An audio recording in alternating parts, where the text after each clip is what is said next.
तो भाई one piece के मांगा चैप्टर 1116 के ऑफिशियल मांगा चैप्टर्स आ चुके हैं और इसके अंदर पढ़ने को बहुत ज्यादा कुछ इंटरेस्टिंग पड़ा हुआ है। यहाँ पे जो सबसे ज्यादा इंटरेस्टिंग चीज थी वो थी कोई नेफेटारी डी लिली का फेस रिवील। बिना किसी देरी के let's start A video after small intro.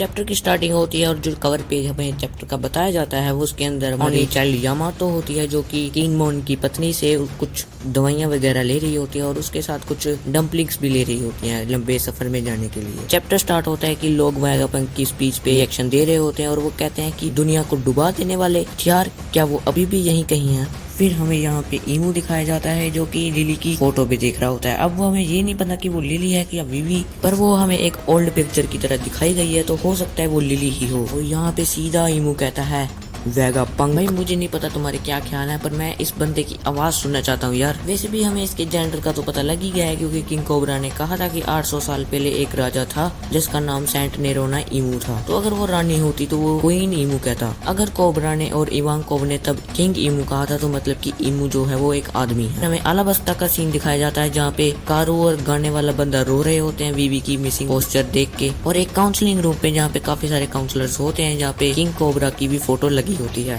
फिर वेगापंक कहता है कि मैं एक माफी मांगना चाहता हूँ और वो भी अपने दिल से। और माफी किस चीज की मांग रहा है हो सकता है वो आगे बताए। फिर वेगापंक कहता है कि वो एक एनर्जी सोर्स बनाना चाहता था जो कि सबकी हेल्प करे, पर उस मदर फ्लेम का थोड़ा सा टुकड़ा मतलब कह सकते हैं थोड़ी सी फ्लेम चोरी हो गई। फिर हमें दिखाया जाता है कि जो अपने CP0 के एजेंट्स थे वो एक बादल कटने की वजह से जो कि मतलब पंख रिकॉर्ड्स के कटने की वजह से नीचे गिर रहे हैं और पूरे आइसलैंड के आसपास जो आग लगी हुई है उसके बीचों बीच वो फंस चुके हैं। फिर जो स्टेसी है वो कि अपने एडिसन के साथ बात कर रही होती है कि वो काकू को छोड़ना चाहती है और वो जो साइफर फोल वाले हैं उनकी भी मदद थोड़ी बहुत करना चाहती है इस हिसाब से। फिर एडिसन कहता है कि तुम CP0 के साथ रही थी और तुम्हें उनकी फिक्र आई, यही एक प्रूफ है कि तू एक इंसान है। और एडिसन कहता है कि तू भी साइफर वॉल वालों के साथ रफा दफा हो जाए क्योंकि ये जो मॉन्स्टर एल्डर्स हैं ये किसी को भी नहीं छोड़ने वाले। और इस बात को सुन के स्टेसी रो पड़ती है। फिर वेगापंक कहता है कि 2 हफ्ते पहले जो मदर फ्लेम के फ्रेगमेंट्स थे वो चोरी हो गए थे। उसके बाद हमने एशिया किंगडम के बारे में कुछ देखा सुना और हमें पता लगा कि जो इतना बड़ा किंगडम है वो पूरा का पूरा डिस्ट्रॉय हो चुका है। फिर यहाँ पे हमें रेवोल्यूशनरी आर्मी के रिएक्शन भी दिखते हैं जहाँ पे वही लड़की को दिखाया जाता है जिस लड़की को हमने उस वक्त देखा था जिस वक्त जो रेवोल्यूशनरी आर्मी थी वो पीच बियर्ड से लुलुशिया किंगडम को बचा रही थी। वेगापंक इन सबको मैड मेड डिस्ट्रक्शन बता रहा होता है और वही जो लड़की है वो कहती है कि किसी ने लुलुशिया किंगडम को डिस्ट्रॉय कर दिया, इतना निर्दयी कोई कैसे हो सकता है और लुलुशिया किंगडम ने उसका क्या बिगाड़ा था। यहीं से हम अंदाजा लगा सकते हैं कि जो ईमू है वो कितना ज्यादा क्रूल है, वो इस वर्ल्ड को रूल करने के लिए किसी भी हद तक जा सकता है। फिर हमें किंग एलिजाबेथ सेकंड दिखाया जाता है जो कि कहता है क्या लुलुशिया डिस्ट्रॉय हो गया, और वो अपने गुप्तचरों को कहता है कि जाओ इस बात को कंफर्म करो। फिर अपना वेगापंक आगे कहता है कि इससे जितने भी मास डिस्ट्रक्शन हुई है उस सब जिम्मेवार मैं हूँ और उसके लिए मैं आप सबसे माफी मांगता हूँ। और उसी वक्त अपना जो वेगापंक है वो सभी के आगे अपना सिर झुका के माफी मांगता है। फिर कुछ लोग दिखाए जाते हैं जो कि वेगापंक का ब्रॉडकास्ट देख रहे होते हैं और वो कहता है नहीं इसमें तुम्हारी गलती नहीं है वेगापंक, तुम माफी मत मांगो। फिर वेगापंक कहता है कि यहाँ पे 3 एशियन वेपन्स एग्जिस्ट करते हैं और इस बात को अपना क्रोकोडाइल भी सुन रहा होता है, मतलब कि क्रॉस गिल्ड भी चीज को आराम से सुन रही है। फिर जो मोमोनोसुके है वो कहता है फिर तो प्लूटोन भी, और यही जो किंगमोन है वो उसे चुप करवा देता है क्योंकि उनके साथ ओतामा थी और ओतामा को ये बात पता नहीं लगनी चाहिए क्योंकि वो अभी के लिए एक छोटी बच्ची है, तो वो भी इस बात के लिए कंफ्यूज है थोड़ी बहुत। यहाँ पे हमें फिशमैन आइलैंड भी दिखाया जाता है जहाँ पे शिराहोशी भी इस मैसेज को सुन रही होती है। और वेगापंक कहता है कि जो जोय बॉय था उसने जो एशियंट वेपन्स थे ये आगे पहुंचाने की भी कोशिश की थी, मतलब ये अगली से अगली जनरेशन को भी मिलने चाहिए थे जोय बॉय के हिसाब से। फिर वेगापंक कहता है क्यों इतनी डिस्ट्रक्शन काफी नहीं थी एशियंट वेपन्स की कि इसको और भी आगे बढ़ाना चाहता था जोय बॉय। और इसी पे वेगापंक कहता है कि इसलिए उसे पता नहीं कि कौन सी साइड इविल थी कौन सी साइड अच्छी वाली साइड थी। इससे अगर मैं एक थ्योरी लगाऊं कि ईमू की क्या आइडियोलॉजी रही होगी, तो फिर ईमू की आइडियोलॉजी रही होगी कि वो सभी की सभी एशियंट वेपन्स को अपने पास रखना चाहता होगा जिससे कि वो सबको अपना स्लेव बना सके और उसके पास इनफ पावर हो सभी को रूल करने के लिए। जोय बॉय चाहता होगा कि जनरेशन टू जनरेशन ये एशियंट वेपन सबको मिलते रहे। तो जोय बॉय की जो आइडियोलॉजी थी वो ईमू के लिए एक थ्रेट थी, इसलिए उसने 20 किंगडम का एक लाइंस बनाया और जोय बॉय को हरा दिया। एक और थ्योरी है जो कि इस वॉर की स्टार्टिंग के कारण बन सकती है और वो मैं तुम्हें एंड में बताऊंगा। वेगापंक कहता है कि जोय बॉय ठीक था कि नहीं था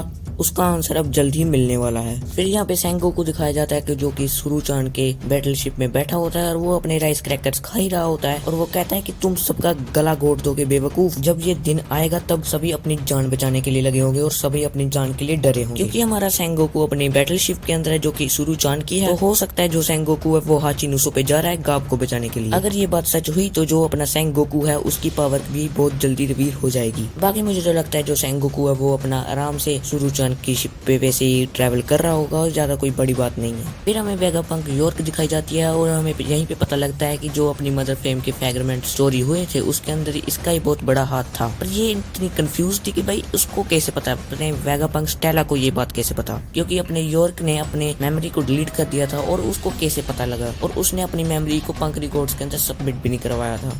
और वो कहती है कि स्टेला वेगापंक बहुत बड़ा बुरा एक्टर था, क्योंकि इसे इतना सब कुछ पता होने के बाद भी उसने अपना मुंह नहीं बका। फिर यॉर्क को पता लग जाता है कि जो मेन ट्रांसपोंडर स्नेल है वो कहाँ पे है, और वो यहाँ पे हम देखते हैं कि जो पीटर है वो जो साइफरपोल के एजेंट्स हैं उनको च्युइंगम की तरह चबा रहा होता है। फिर जो अपने यॉर्क है वो 5 एल्डर्स को फोन मिलाती है और वो कहता है जो ट्रांसपोर्टर स्नेल है वो जायंट रोबोट के अंदर है, और यहाँ पे हमें जायंट रोबोट दिखाया जाता है जो कि आग की लपटों में चल रहा होता है। फिर यहाँ पे हमें नेवी हेडक्वार्टर्स दिखाए जाते हैं और यहाँ पे हमें अकाइन दिखाया जाता है जो कि बीड़ी पी पी कर अपने फेफड़े को साड़ रहा था, और वो कहता है वेगापंक सब कुछ बताने वाले हो तुम। और यहाँ पे अपना वेगापंक कहता है कि वॉइड सेंचुरी ये काफी ज्यादा मिस्टीरियस चीज है, पर एक पायरेट क्रू था जो कि इसको जानते हैं, और वह है पायरेट किंग का क्रू। और इस बात को सुन के सारी दुनिया बहुत ज्यादा हैरान हो जाती है और लोग कहते हैं कि एक पायरेट को इतना कुछ पता है, इस पूरी दुनिया के राज पता है, तो क्या ये एक डेंजरस चीज नहीं है। और यहाँ पे हमें क्रोकस और लबून भी दिखाई जाती है, और वेगापंक ये भी कहता है कि उनको सब कुछ पता था, पर उन्होंने इस सब के पता होने के बाद भी उन्होंने कोई भी एक्शन नहीं लिया।